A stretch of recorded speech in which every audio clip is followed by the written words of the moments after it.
Society insists that retirement equals financial surrender, accepting less and gradually fading away. Dead wrong. The current path leads to anxiety, purposeless days, and gradual irrelevance. While financial planners push saving more, the real crisis is spiritual. You're facing a fundamental choice now. Humans require meaning beyond mere survival. Live simply, thrive fully isn't just advice, it's your responsibility to reclaim sovereignty over your later years. The implementation burden falls squarely on your shoulders. Continuing as before is a choice you're making every day. You've been told your retirement hinges on accumulation, more money, more investments, more security. It's a trap. Look around you. Countless men with substantial nest eggs who still feel impoverished. Why?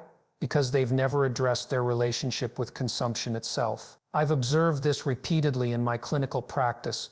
Men who earned well their entire lives, yet approach retirement with a gnawing emptiness no financial advisor addresses. They failed to confront their consumption identity. This isn't about budgeting.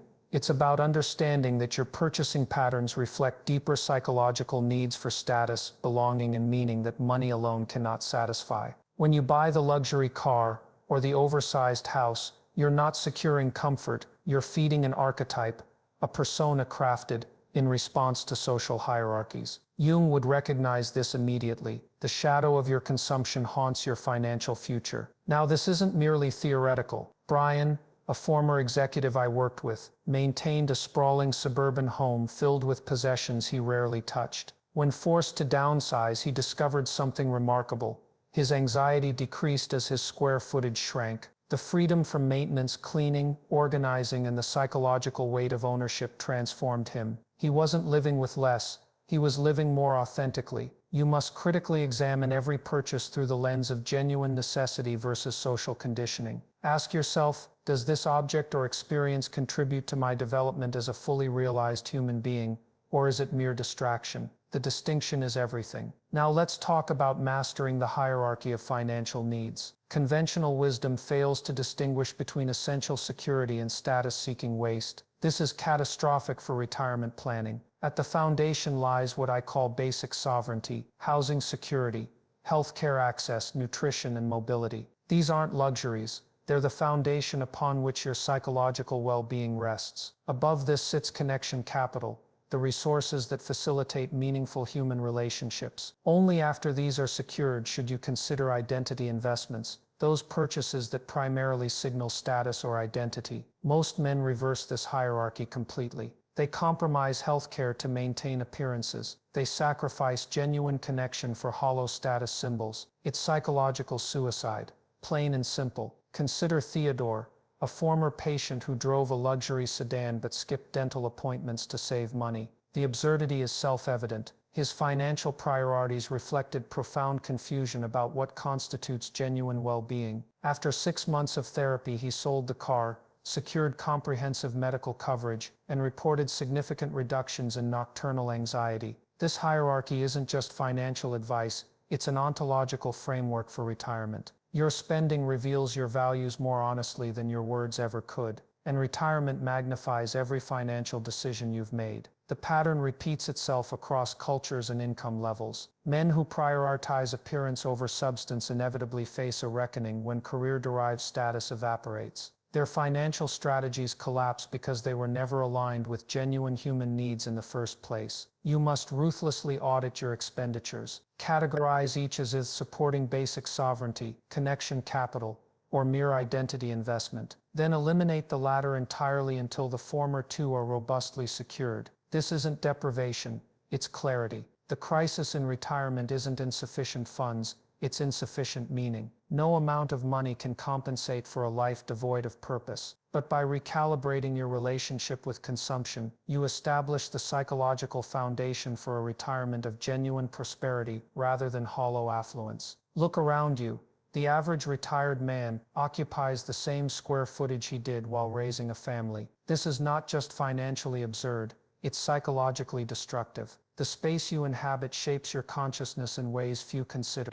Right-sizing your living space isn't downsizing, it's recalibrating your physical environment to match your actual needs rather than your fears or outdated identity. Every unnecessary room represents both financial hemorrhaging and psychological clutter. The archetypal home of the patriarch makes no sense for the elder sage. I've seen this transformation repeatedly. Consider Robert, a recently widowed man whose 3,200 square foot suburban home had become a museum to a life no longer lived. His heating bills alone were consuming nearly 20% of his fixed income. The maintenance demands left him perpetually exhausted and financially strained. When he finally moved to a 1,100 square foot town home near a walkable district, something remarkable happened. His monthly expenses dropped by 63%, but more significantly, his reported life satisfaction increased dramatically. He was no longer serving his house was serving him. This isn't mere convenience, it represents a profound psychological shift. Your living space should function as an extension of your actual daily activities, not a monument to who you once were. For most men, this means between 800 and 1,200 square feet of thoughtfully organized space. The resistance to this change is deeply rooted in evolutionary psychology. Throughout human history, territory has signified security and status, but in retirement, excessive space becomes predatory, consuming resources that could otherwise fund meaningful experiences and necessities. You must coldly evaluate whether your living arrangement serves your current existence or merely props up a fading identity. This requires confronting the gap between your actual daily usage patterns and the space you maintain out of habit or misplaced sentimentality. Now, let's examine creating zones of productivity. The conventional retirement home is designed for passive consumption, endless entertainment centers and decorative spaces that serve no creative function. This is a recipe for existential despair. Your living space must be reconfigured to facilitate meaningful production, not just consumption. This doesn't require elaborate workshops or studios, though these have their place. It means strategically designing areas that promote active engagement rather than passive reception. Michael, a retired engineer I worked with, transformed his modestly sized condo by establishing 3 distinct zones: a reading and writing nook with proper lighting and ergonomics, a small workbench for mechanical projects, and a digitally equipped area for maintaining connections with family and colleagues. None required substantial square footage, yet each enabled productive activity. The psychological literature is clear: meaning emerges from creation and contribution, not consumption. Your living space must reflect this reality. Each room should answer the question, what form of production does this environment facilitate? This reconfiguration presents profound financial advantages. By focusing on functionality rather than size, you dramatically reduce overhead costs, property taxes, utilities, maintenance, insurance, while simultaneously increasing psychological well-being. The average retiree can reduce housing costs by 40 to 60% through strategic right-sizing, without sacrificing quality of life. There's nothing virtuous about struggling to maintain excessive space you rarely use. That's not stoicism, it's stubbornness. True maturity lies in aligning your physical environment with your actual needs and genuine aspirations for this phase of life. Your home should be a tool that serves your development, not a burden that constrains it. This requires ruthless honesty about which spaces actually enhance your life versus those that merely drain your resources. The bedroom gathering dust, the formal dining room used twice yearly, the oversized yard demanding constant attention. These aren't assets, they're liabilities masquerading as necessities. Examine your daily movement patterns. Where do you actually spend your time? What activities genuinely engage you? Then reconstruct your living environment around these realities, not around outdated social expectations or habitual patterns from earlier life stages. The practical implementation isn't complex. Start by tracking exactly how you use each room over a 2-week period. The results will likely surprise you. Most men discover they actively utilize less than 40% of their available space. This revelation should guide your housing decisions moving forward. Conventional retirement advice focuses exclusively on financial capital, while ignoring relationship capital, a catastrophic oversight. Your social connections are not merely pleasant diversions, they are essential economic resources with measurable financial impact. Let me be perfectly clear.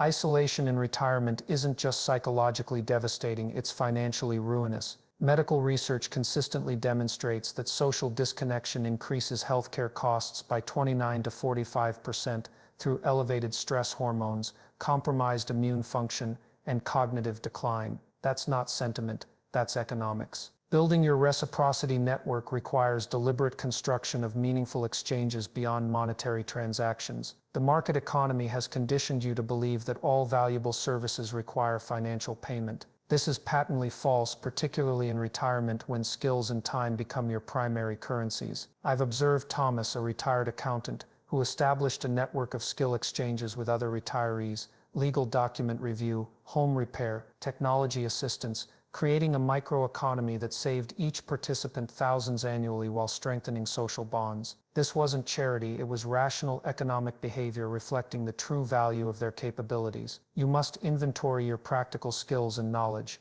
then actively seek complementary relationships with others possessing different competencies. This isn't networking as commonly understood, it's constructing a mutual aid system that reduces financial pressure while increasing social integration. The psychological benefits are equally significant. Reciprocity activates deep evolutionary reward circuits that mere consumption cannot touch. The neurochemical response to balanced giving and receiving far exceeds the fleeting satisfaction of purchases. This produces measurable reductions in anxiety, improved sleep quality, and enhanced cognitive function, all factors with direct financial implications through reduced healthcare utilization. This approach requires overcoming the culturally reinforced belief that independence equals isolation. True independence emerges paradoxically through interdependent, strategically constructed relationships that enhance autonomy through collective resilience. Now let's address becoming a mentor rather than a consumer. The modern retirement industry pushes endless consumption as the reward for decades of work. This is psychologically destructive nonsense that accelerates both financial and existential decline. Your accumulated wisdom represents genuine economic value and intergenerational exchanges.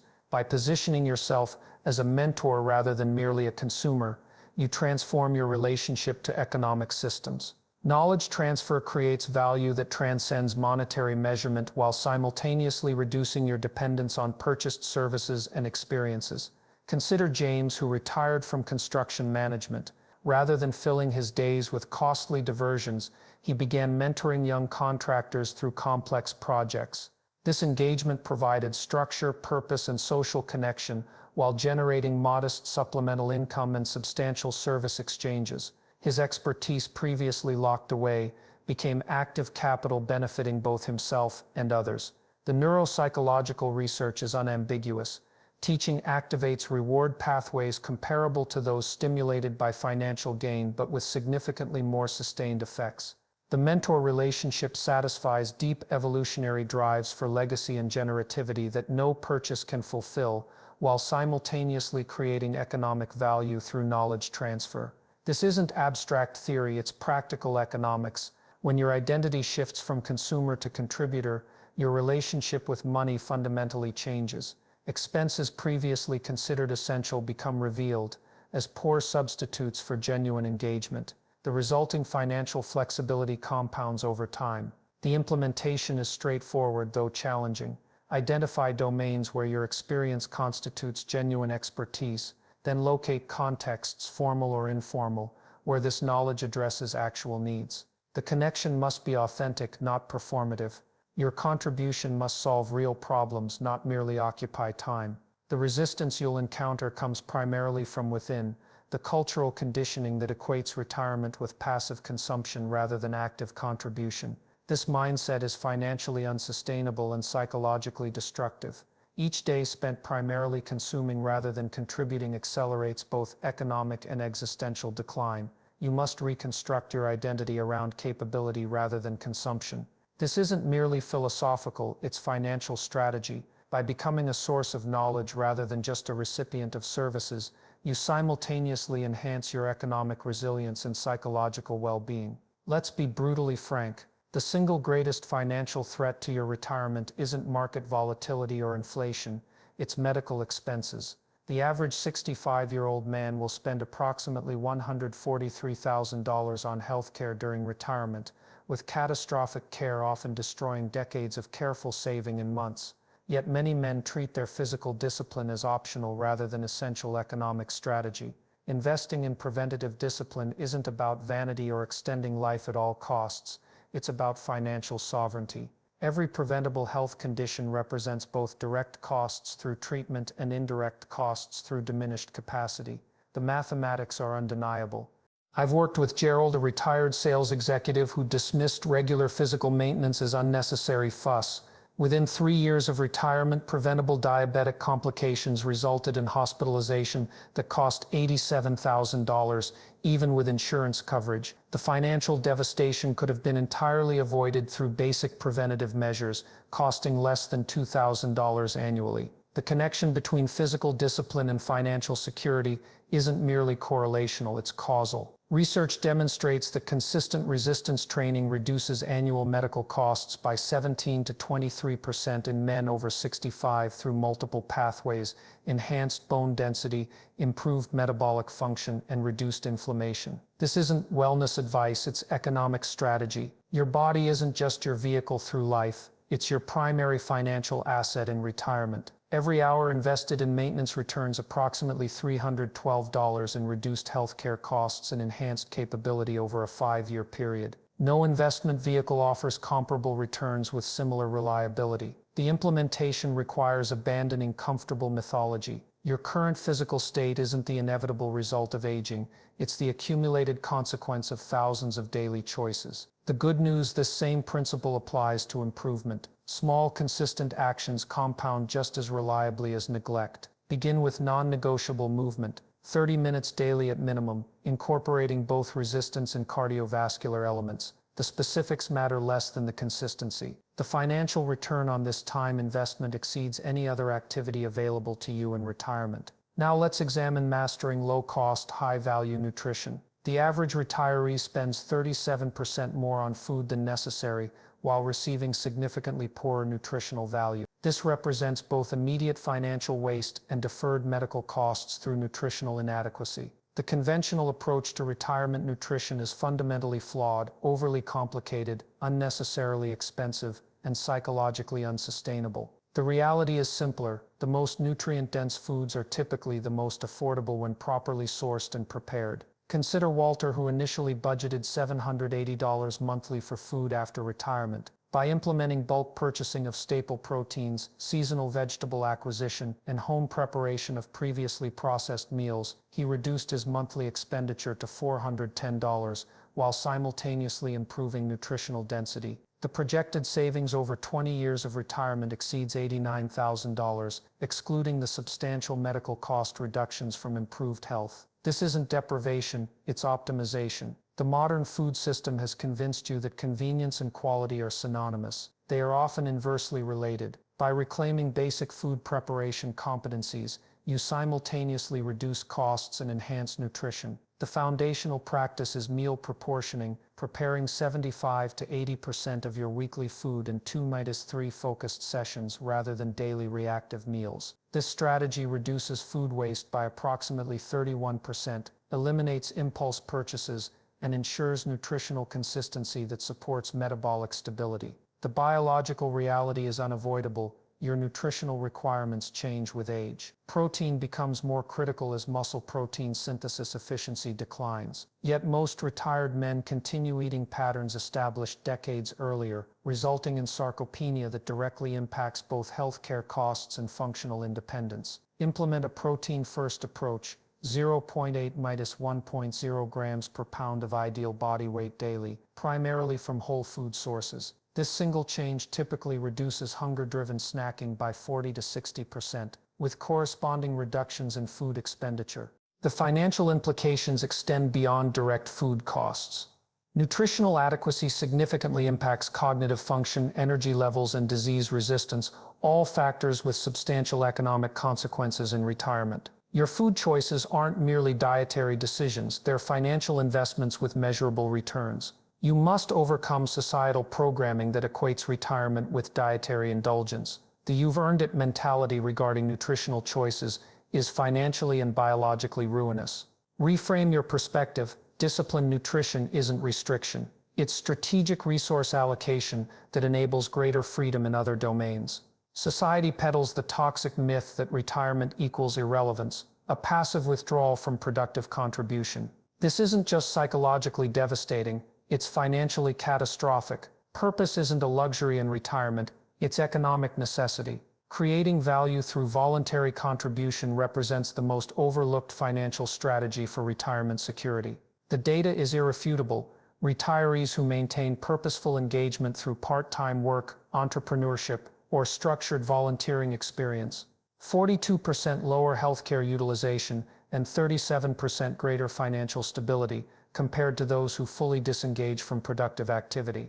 I've worked extensively with Richard, who retired from engineering at 67. Rather than accepting the cultural script of disengagement, he leveraged his technical expertise into a consulting practice averaging 10 hours weekly. This generated approximately $1,800 monthly, not from financial necessity, but for psychological sovereignty. The income allowed him to delay Social Security benefits, preserve investment principal, and fund meaningful experiences without budgetary stress. This isn't about failing to retire properly. It's about recognizing that purpose-driven activity generates both psychological and financial capital. The conventional retirement model that equates worth with leisure is a modern aberration that contradicts everything we understand about human psychology and meaningful aging. Your skills and knowledge remain valuable long after your willingness to maintain a conventional career has ended. By strategically deploying these assets through flexible, self-directed work, you simultaneously address multiple dimensions of well-being while strengthening financial resilience. Implementation begins with inventory, not just of marketable skills but of activities that generate genuine engagement. The intersection of competence, interest, and market value defines your optimal domain for continued contribution. This might involve formal part-time work, contractual arrangements, mentorship roles, or entrepreneurial ventures scaled to your desired involvement. The financial mathematics are compelling. Even modest income, $1,000 monthly, dramatically alters retirement calculations. This isn't merely additional cash flow, it represents preserved principal, reduced withdrawal pressure, and a critical buffer against unexpected expenses. When combined with Social Security and investment income, this creates a multi-layered financial defense system. Now, let's address establishing your modest monument. The conventional approach to legacy focuses on inheritance, financial resources transferred upon death. This represents profound misunderstanding of both psychology and economics. True legacy emerges through impact rather than expenditure. The most financially sensible approach to legacy isn't maximizing the monetary value transferred to heirs, it's creating self-sustaining impact that extends beyond physical presence. This requires ruthlessly honest assessment of what genuinely constitutes meaningful contribution versus ego-driven gesture. Consider Thomas, who initially planned to leave his modest estate to his children upon death. After reflection, he instead established a small scholarship program at a local trade school while still living, allocating $15,000 annually from his required minimum distributions. This created immediate tax advantages while allowing him to witness the impact during his lifetime, a psychologically significant distinction that enhanced his reported life satisfaction. The financial strategy makes objective sense.